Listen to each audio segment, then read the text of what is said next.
여러분, 우리가 평생 불러야 될 그러한 그 찬양입니다. 오늘 큰 은혜가 되었죠. 다시 한번 크게 박수 한번 해주시기 바랍니다. 오늘 저는 여러분들과 함께 예배에 대한 은혜를 좀 나누고자 합니다. 이 예배에 대한 그 설교를 준비를 하면서 장로의 신학대학에서 오랫동안 예배학자로 예배에 대해서 가르친 정장복 교수의 이야기가 제 눈길을 사로잡았습니다. 잠깐 소개를 하도록 하겠습니다. 한국 교회에서 예배는 만능이다. 무엇을 하든지 예배가 우선되고 예배 없이는 어떤 일도 하지 않는다. 일상이 곧 예배인 것처럼 보인다. 예배라는 이름의 종교 행위가 이렇듯 넘쳐나지만 그러나 진정한 의미의 예배는 그만큼 찾아보기 힘들어졌다. 심하게 얘기하면 한국 교회에서 드려지는 예배는 진정한 의미의 예배가 아니라 집회에 불과하다. 이런 집회와 같은 예배를 근 100여 년간이나 우리는 드려왔다. 여러분, 이 정장복 교수가 굉장히 보수적인 신학자입니다. 이분의 그러한 그 비판이 굉장히 혹독하지요. 우리는 하나님 앞에 온전한 예배를 드리기를 원하는데 우리가 드리는 예배는 사실은 예배학적인 측면에서 보면은 문제가 많다, 이렇게 이야기를 하는 겁니다.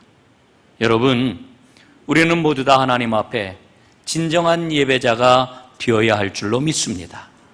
그러기 위해서는 우리가 어떻게 예배를 드려야 될지 오늘 살펴보려고 합니다.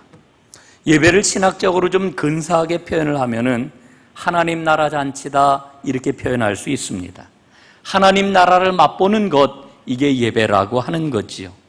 여러분 모두가 오늘 이 하나님 나라의 풍성한 잔치를 꼭 맛보시기를 주님의 이름으로 축복합니다. 저는 예배 그러면은 두 가지 예배 경험이 늘 제 마음속에 남아 있습니다. 첫 번째는 율면교회에서 드렸던 파종 예배입니다. 2월달이면 파종 예배를 드렸는데 그때 그 교인들은 거의 모두가 농사를 지었기 때문에 봄에 파종을 하는 일은 너무너무 중요한 일이었습니다. 그래서 모든 교인들에게 이제 파종 예배를 드리자, 이렇게 말씀을 드리고 파종 예배를 드릴 때가 되면은 한 해에 파종할 씨앗을 정성껏 준비를 해가지고 오게 했습니다. 예배 시작을 하면서 제일 먼저 씨앗 봉헌의 시간을 갖습니다. 여러분 한번 생각해 보십시오. 한 해 동안 농사 지을 그란 그 종자, 그 씨앗을 가지고 얼마나 정성껏 마음으로 기도하면서 예배에 임했겠습니까? 그 제단 앞에 이제 그 파종할 씨앗들을 모두 다 봉헌을 한 다음에 예배를 드립니다. 그리고 이제 예배의 마무리는 하나님의 제단에 드렸던 씨앗을 받아 품에 안고 농사 현장으로 나가는 걸로 예배를 마무리를 했습니다. 이렇게 예배를 드리면서 제가 참 감사한 경험들을 했는데 이렇게 파종 예배를 드린 후에 교인들의 농사 짓는 모습이 달라졌다라고 하는 겁니다. 하나님께서 함께 하시는 농사, 하나님과 함께 짓는 농사라고 하는 믿음이 충만하게 된 거지요. 예전에는 올해는 뭘 심어야 할까? 또 이 농산물을 다 수확하고 난 다음에는 이거 어떻게 팔아야 될까? 이 상황과 환경을 생각하면서 먼저 걱정하고 근심하고 이랬는데 파종 예배를 드리고 나니까요, 하나님의 농사라고 하는 생각을 가지고 먼저 기도를 합니다. 그리고 동행하시는 하나님을 생각하고 먼저 하나님 앞에 기쁨으로 하나님과 동행한다라고 하는 확신을 가지고 농사를 짓는 것입니다. 이렇게 한 해 농사를 지으면서 교인들의 믿음이 참 아름답게 자라났던 그런 생각이 납니다. 두 번째 예배는 8.15 광복절 기념 예배입니다. 제가 이천 초양교회에서 2001년도에 드렸던 그러한 그 예배인데요, 여러분 아마 기억하실 것입니다. 여러분 2000년도에 6.15 남북 공동선언이 있었습니다. 그래서 남북 간의 평화와 통일에 대한 열망이 온 나라 안에 얼마나 가득했는지 모릅니다. 그래서 2001년도에 광복절 기념 예배를 드리는데 120여 명 혹은 130여 명쯤 되는 그런 그 교인들이 예배를 드릴 때 모든 교인들에게 십자가를 가져오게 했습니다. 제가 부임을 하고 그 교인들에게 아주 열심히 십자가를 나누었던 기억이 납니다. 목에 거는 십자가, 손에 쥐고 기도하는 십자가, 탁상에 놓는 십자가, 열심히 십자가를 나누었습니다. 그날은 목에 거는 십자가를 꼭 가지고 오십시오. 이렇게 제가 요청을 했습니다.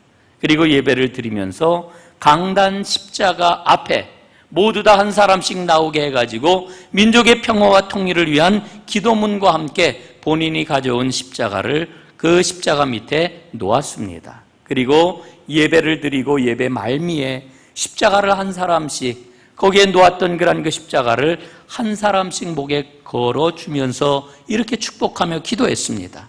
우리에게 맡겨진 민족의 평화와 통일을 위한 십자가를 잘 감당하게 하옵소서. 뜨겁게 기도하며 하나님 앞에 민족의 앞날을 위해서 믿음의 결단을 했던 감동이 떠오릅니다. 여러분, 오늘 우리는 하나님 앞에 예배를 드리고 있습니다. 예배가 뭘까요? 예배를 어떻게 표현할 수 있을까요? 오늘 저는 예배를 이렇게 표현을 하려고 합니다. 예배는 구속사적인 스토리텔링이다. 요즘 스토리텔링이라고 하는 말을 많이 하니까요. 구속사적인 스토리텔링이다. 여러분이 스토리텔링이라고 하는 말은 이야기하기 혹은 이야기에 참여하기라고 하는 그런 뜻을 가지고 사용되지 않습니까? 성경 말씀을 우리가 보게 되면은 구속사적으로 4개의 중요한 이야기 구조를 발견을 할 수 있습니다. 창조와 타락과 그리고 구속과 완성이라고 하는 이야기 구조인 것이지요.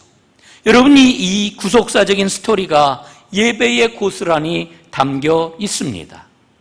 앞에서 여러분들에게 말씀을 드린 이 파종 예배, 또 8.15 광복절 기념 예배에는 그 안에 하나님 백성들의 스토리가 담겨 있는 거지요.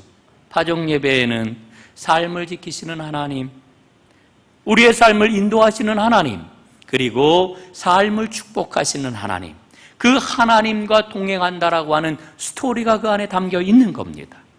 광복절 기념 예배를 드릴 때에는 민족의 역사를 이끄시는 하나님, 역사를 주관하시는 하나님에 대한 큰 믿음의 고백과 그리고 그 하나님의 역사에 우리가 기꺼이 동참하겠습니다라고 하는 하나님 백성들의 고백적인 스토리가 그 안에 담겨 있는 거지요. 여러분, 예배가 스토리텔링이라고 하는 이 말은 예배가 바로 하나님의 이야기라고 하는 뜻이 안에 담겨 있는 겁니다. 여러분, 스토리텔링으로 우리가 예배를 하나님 앞에 온전하게 드릴 때에 사람들은 하나님의 사건을 만나게 되는 겁니다. 예배는 단순히 보는 것 아니고요, 또 드리는 것도 아닙니다. 여러분, 제가 어렸을 때에는 예배 본다라고 하는 말을 참 많이 했어요. 지금 여기 연세 많으신 분들은 예전에 그런 말을 많이 했던 거 기억나실 겁니다. 어디가? 그러면 예배 보러 가! 이렇게 대답을 했거든요. 예배 보러 가! 그때는 전부 예배 보러 간다라고 하는 이런 말을 했습니다. 여러분, 예배는 단순히 보는 게 아닙니다. 또 드리는 것도 아닙니다. 이것을 뛰어넘어 하나님의 사건에 동참하는 것, 이게 바로 예배의 온전한 모습이라고 하는 거지요. 여러분, 그렇기 때문에 진정으로 예배하는 사람은 하나님의 이야기를 받아들입니다. 하나님의 이야기를 마음에 새깁니다. 그러면서 중요한 것은 내가 누구냐, 자신이 누구인지를 새롭게 보게 되는 겁니다. 여러분, 이와 같은 사실은 성경에 나와 있는 예배들을 보면 보다도 분명해집니다. 구약을 보게 될 것 같으면은요, 하나님 앞에 모인 이스라엘 백성들은 끊임없이 이와 같은 고백을 했습니다. 우리는 과거에 애굽 땅에서 고통을 받던 노예들이다. 그런데 하나님께서 우리를 건져내셔서 자유민이 되게 해주셨다. 하나님의 언약 백성이 되게 해주셨다. 여러분, 이게 예배 가운데서 끊임없이 계속되는 하나님의 이야기인 겁니다. 하나님께서는 예배를 통해 가지고 이 이야기를 받아들이라고 말씀하는 겁니다. 그리고 자신을 새롭게 하라고 일러주시는 겁니다. 그래서 이 하나님의 이야기 앞에 이스라엘 백성들은 어떻게 반응을 했습니까? 이렇게 반응을 했지요. 그러므로 우리는 하나님의 제사장 나라이며 거룩한 백성이다. 여러분, 이게 참 중요한 거예요. 그러므로 우리는 하나님 나라의 제사장이고, 그러므로 우리는 하나님의 거룩한 백성이라고 하는 새로운 결단과 고백을 하나님 앞에 했던 겁니다. 여러분, 그런데 한 가지 더 우리가 놓치지 말아야 될 게 있습니다. 이스라엘 백성들이 하나님 앞에 예배할 때에 같은 시간, 같은 장소에서 예배를 드렸다고 하는 거지. 하나님 이야기를 함께 공유했다는 겁니다. 하나님의 이야기를 함께 공유했다. 이게 오늘 온전한 예배를 이루는 아주 굉장히 중요한 요소입니다. 여러분, 한번 여쭤볼게요. 예배는 혼자 드릴 수 있습니까? 없습니까? 예? 예배 혼자 드릴 수 있어요? 없어요? 있어요? 틀림없습니까? 예. 혼자 드릴 수 있어요. 여러분, 그래서 개인적으로 시간을 정해놓고 아침 예배를 드리는 분, 혹은 저녁 예배를 드리는 분, 혹은 특별한 그런 그 시간에 하나님 앞에 예배 드리는 분들이 많이 있을 줄로 압니다. 혼자 하나님 앞에 예배 드릴 수 있습니다. 그러나 진정한 예배의 의미는 공예배에서 찾아야 됩니다. 진정한 예배의 의미는 공예배를 통해서만 밝히 드러나게 됩니다. 여러분, 우리가 예배를 드리는 게 하나님의 이야기에 참여하는 거라고 이렇게 말씀을 드렸잖아요. 하나님의 이야기에 참여하면은 하나님 앞에서, 하나님 안에서 나 자신을 새롭게 보게 되는 겁니다. 아, 내가 누군가. 예? 여러분, 이스라엘 백성의 예를 들면은요, 세상에서 힘들고 어렵고 아프고 지쳤는데 예배를 통해 가지고 하나님은 내가 그 옛날 노예됐던 곳에서 해방시키신 하나님이시다. 너의 모든 고역을 들어주신 하나님이시다. 그 하나님께서 너를 불러내 가지고 언약을 맺어주셨다. 그러면서 자기가 누구인지를 새롭게 발견하는 거죠. 아, 내가 이렇게 하나님 앞에 귀중한 존재로구나. 자신을 보는 거예요. 새롭게 자신을 발견하게 되는 거예요.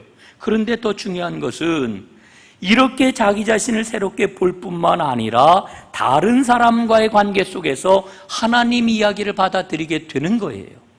여러분, 이게 뭐냐면 바로 하나님 백성 공동체를 이루는 겁니다. 이게 바로 진정한 예배의 힘이지요. 사랑하는 여러분, 오늘 이 예배를 통해서 하나님 이야기 앞에서 나 자신을 새롭게 보시기를 바랍니다. 뿐만 아니라 우리가 함께 주 안에서 새롭게 발견되어지고 우리가 하나님 앞에 어떠한 존재인지 우리 공동체에 대한 새로운 고백이 일어나기를 주님의 이름으로 축복합니다. 이게 바로 예배의 힘이에요. 예배가 스토리텔링이라고 하는 이 말을 조금만 더 여러분들과 나누어 보도록 하겠습니다. 여러분, 우리 그리스도인은 구원을 받음으로 새로운 삶의 목표를 갖게 되었습니다. 예? 그렇지요? 예수를 믿음으로 우리는 새로운 삶의 목표를 갖게 되었어요. 아니신가요? 예? 아니에요? 그러시지요? 새로운 목표를 갖게 되었습니까? 여러분, 꼭 그러시기를 바랍니다. 그럼 우리가 갖게 된 그런 새로운 삶의 목표는 무엇일까요? 여러분, 어떤 분은 이렇게 얘기를 해요. 아우, 예수 믿으면 복 받는데 이제 내가 예수를 믿었으니까 아우, 나는 부자가 돼야지, 나는 더 크게 출세해야지, 나는 성공해야지, 더 큰 이름을 얻어야지. 여러분, 이게 예수 믿고 난 이후에 우리의 새로운 삶의 목표입니까? 예? 아니에요? 아이, 대답들이 없으시네요. 예? 그러면은 뭡니까? 우리의 새로운 삶의 목표가 뭐예요? 예수 믿고 난 다음에 우리가 갖게 된 새로운 삶의 목표가 무엇입니까? 여러분, 어렵지 않아요. 멀리 있는 것도 아니에요. 예수 믿음으로 구원받은 사람에게 생긴 새로운 삶의 목표는 바로 예수를 닮아가는 겁니다. 예수 닮아가는 것. 여러분, 우리 안에 예수를 닮아가려고 하는 그 열망이 가득가득 넘쳐날 수 있기를 간절히 바랍니다. 예. 여러분, 안타까운 거는요, 예수를 믿고 구원을 받았다라고 하는데요, 여러분, 제가 만나서 이렇게 이야기를 해보거나 살아가는 그런 그 모습을 보면은요, 예수님을 닮아가려고 하는 그런 그 열망, 예수님을 내가 어떠한 경우에도 따라가야지 거기에 대한 몸부림, 뭐 이런 게 우리에게 별로 없어요. 그런 사람 만나는 게 얼마나 힘든지 몰라요. 예? 여러분, 우리는 예수를 믿기는 믿는데 어떻게 믿습니까? 아, 예수님이 나의 그러한 그 도움이 되시고 능력이 되시니까 어떠한 경우에도 그저 든든하게 나를 보호해 주실 거야. 그래서 내가 그냥 막 열심히 살다가요, 어려운 일이 있으면은 주님 도와주세요 하는 정도에서 신앙생활 하는 사람들이 너무너무 많아요. 여러분, 우리는 예수 믿고 새로운 삶의 목표를 갖게 되었어요. 예수를 바라보고 예수를 닮기를 소원하고 예수의 뒤를 따르기를 소원하는 그런 사람들이 되었어요. 여러분, 이게 진정한 예배자의 그런 그 모습 아니겠습니까?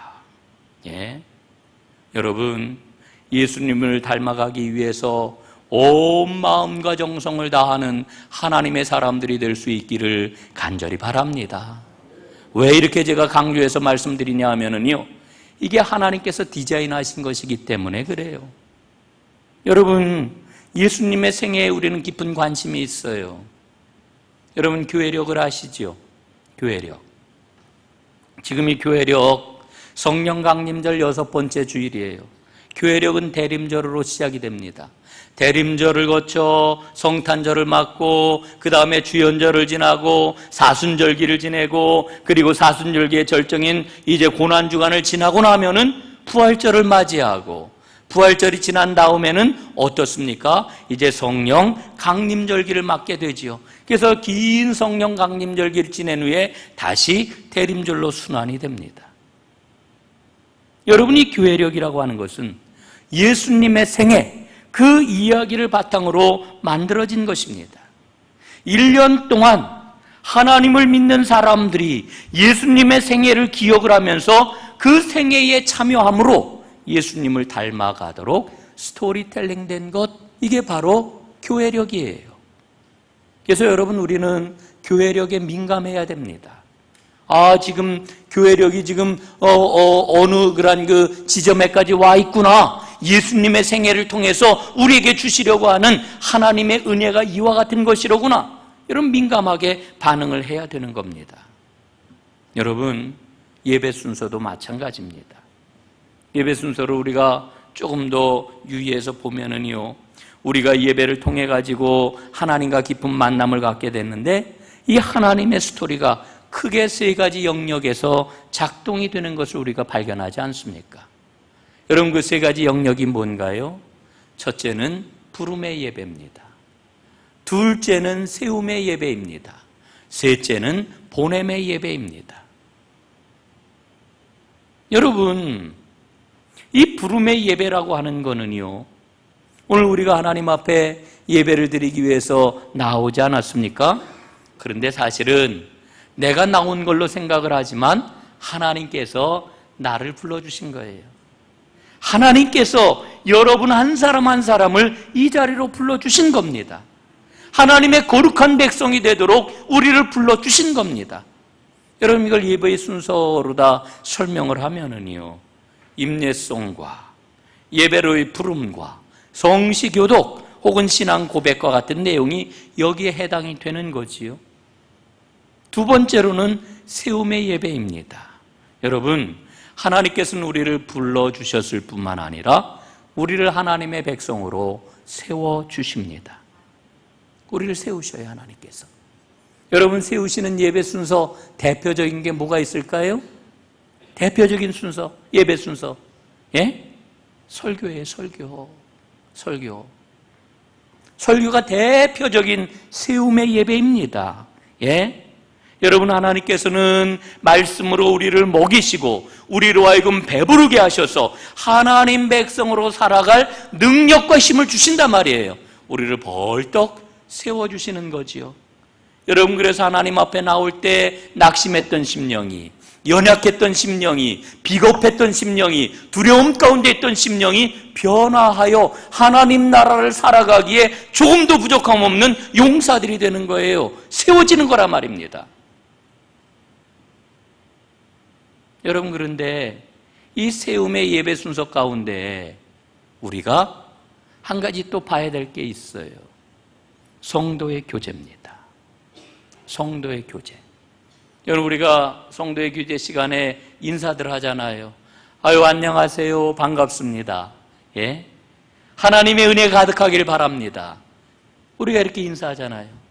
한번 옆에 계신 분하고 다시 한번 인사 나눠보시죠. 자, 주의 이름으로 축복합니다. 예, 주의 이름으로 축복합니다. 승리하시기를 바랍니다. 여러분, 우리가 이렇게 인사를 하면은요, 이거 뭐 의례적인 인사지. 그건 왜 이렇게 하라고 그러지? 어색하게. 여러분, 이게요, 이 교제가 정말 진정한 교제를 위한 문을 여는 일이에요. 그리고 하나님 백성들이 그 교제를 통해서 다 함께 하나님의 백성으로 세워지는 겁니다. 예? 주 안에서 세움받는 매우 중요한 순서입니다. 이 세움의 예배예요. 세 번째는 보냄의 예배입니다. 파송이라고 그러죠. 파송. 우리가 예배하는 까닭이 어디에 있을까요? 하나님께서 우리에게 주시는 그 능력을 가지고 세상을 향하여 하나님의 백성으로 보냄받기 위해 우리가 예배드리는 거예요. 보냄받지 않는다라고 하면은, 여러분, 오늘 우리가 드리는 이 예배는 죄송해요, 이런 표현에서 말짱꽝이에요. 이거 분명히 아셔야 됩니다. 보냄받기 위해 우리는 예배 드리는 거예요. 이게 보냄의 예배입니다.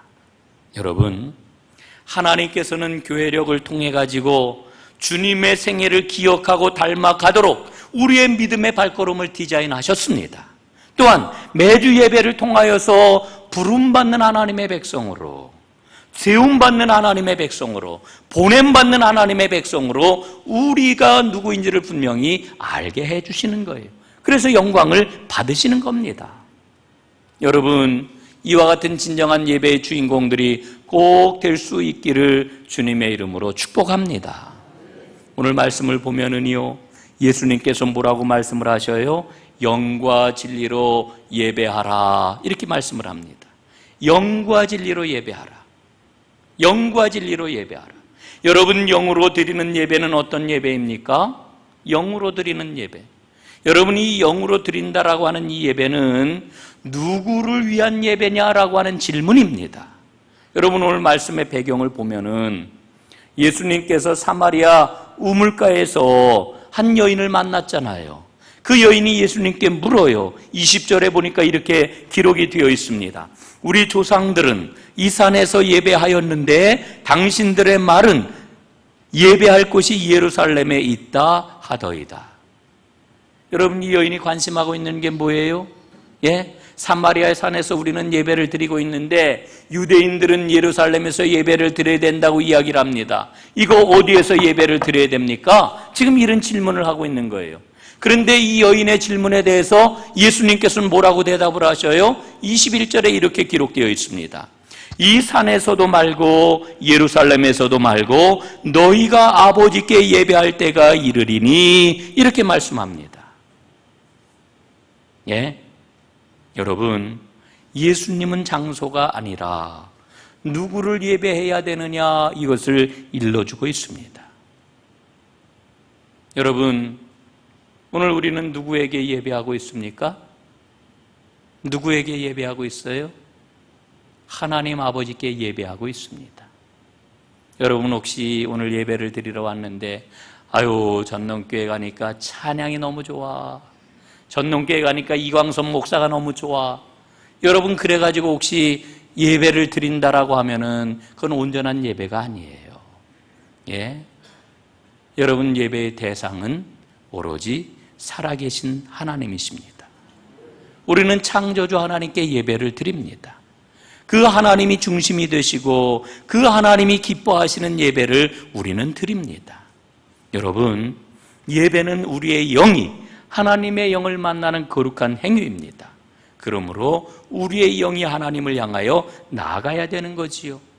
이런 예배의 주인공들이 꼭 되시기를 간절히 바랍니다. 꼭 그렇게 예배를 드리세요. 두 번째로는 진리로 예배해야 한다, 이렇게 예수님이 일러주고 계시죠. 여러분, 진리로 예배하는 게 무엇입니까? 진리는 하나님의 말씀입니다. 또 성경을 보니까요, 그 하나님의 말씀은 곧 예수 그리스도이시라고 우리에게 일러주십니다. 신학적으로 표현을 하면은요, 예수님을 계시된 말씀이라고 이렇게 표현을 해요. 그러니까 진리로 예배를 드린다라고 하는 것은 예수님이 그리스도시라고 하는 선포가 일어나는 겁니다. 여러분, 오늘 나에게 예수님은 누구이신가요? 예? 예수님이 누구이세요? 많은 사람들이 예수님에 대해서 이야기를 합니다. 훌륭한 분, 예, 인류의 성인, 4대 성인 이런 얘기도 해요. 큰 스승, 정말 본받을 만한 분, 아주 멋진 이야기들을 다 하는데 정작 예수님에 대해서는 사람들이 몰라요.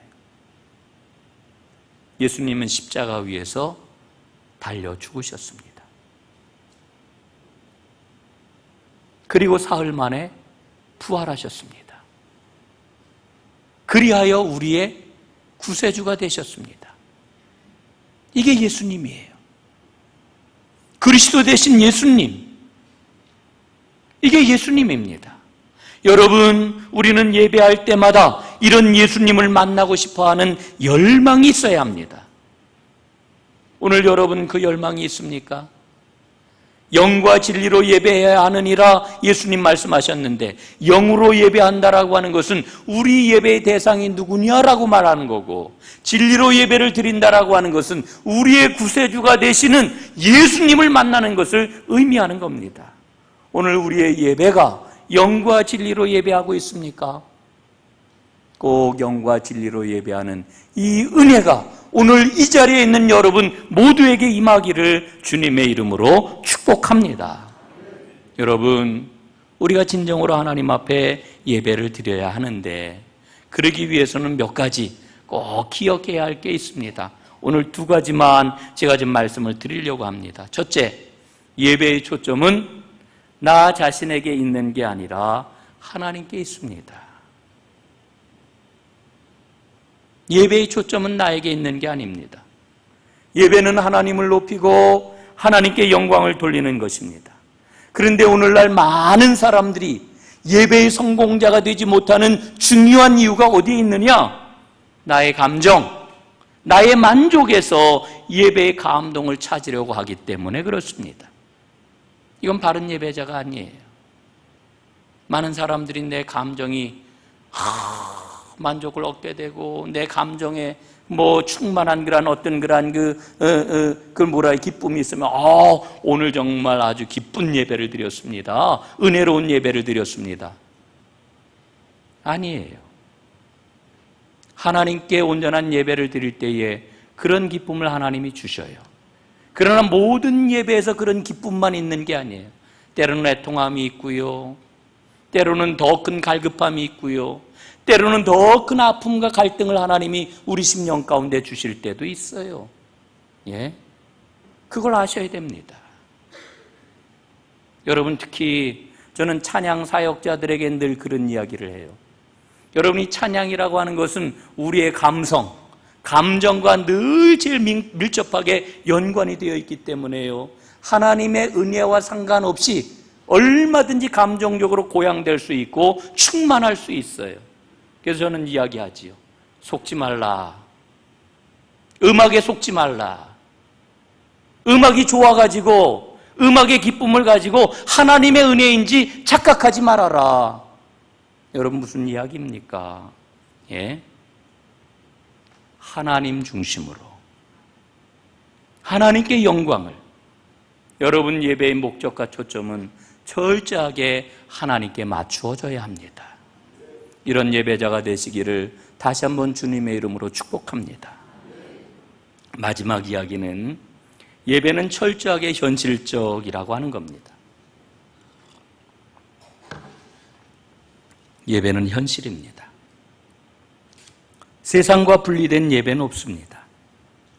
우리가 예배를 이 땅에서 드리는 이유는요, 하나님의 나라를 펼쳐 보이기 위해서예요. 아까도 세 가지 예배를 얘기를 했지요. 부름의 예배, 세움의 예배, 보냄의 예배. 여러분, 보냄의 예배가 없으면 예배가 완결되지 않은 거고요.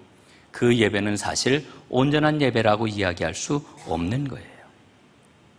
이 땅에 하나님 나라를 속히 임하게 하기 위해서 우리는 예배를 드리는 거예요.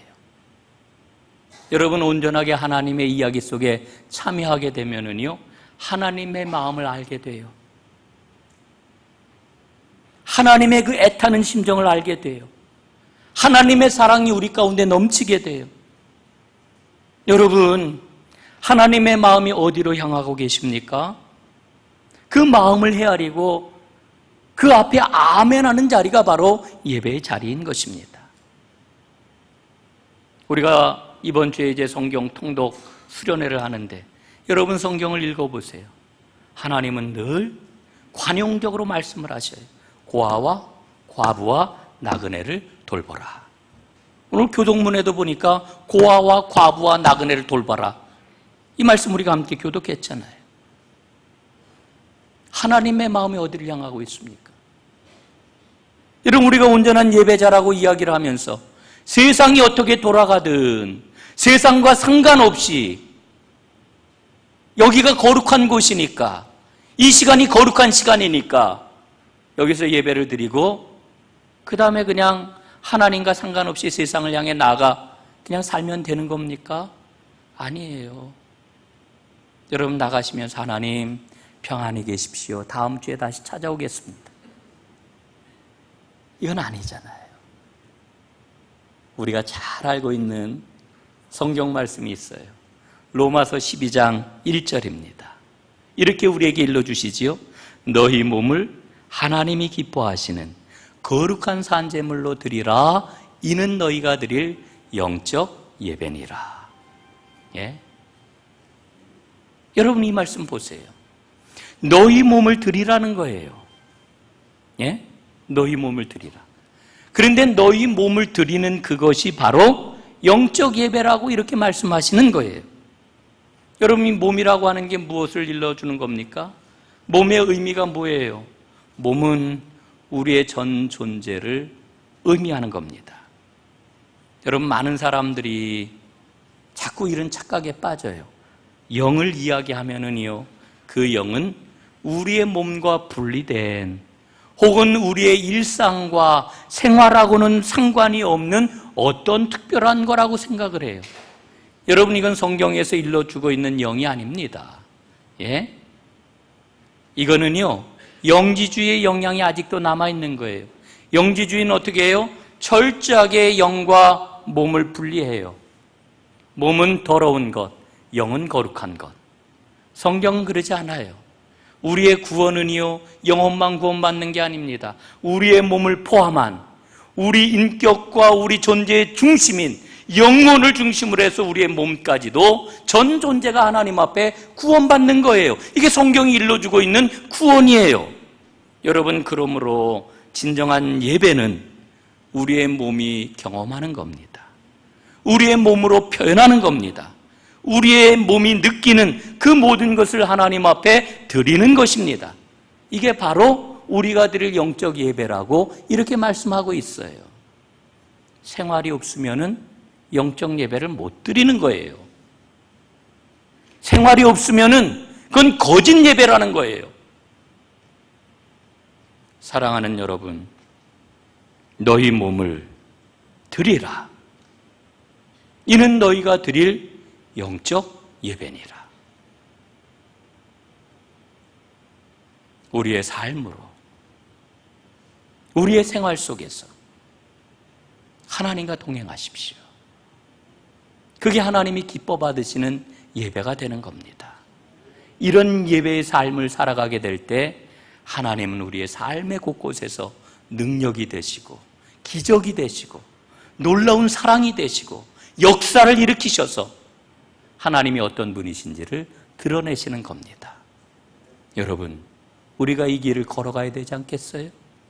우리 전농교회가 이런 예배 공동체가 되어야 되지 않겠어요? 그래서 진정으로 복을 누리는 하나님의 백성들이 되어야 되지 않겠어요? 여러분, 이 은혜와 복이 여러분과 저에게 우리 공동체 안에 충만하게 넘쳐나기를 주님의 이름으로 축원합니다. 기도하겠습니다.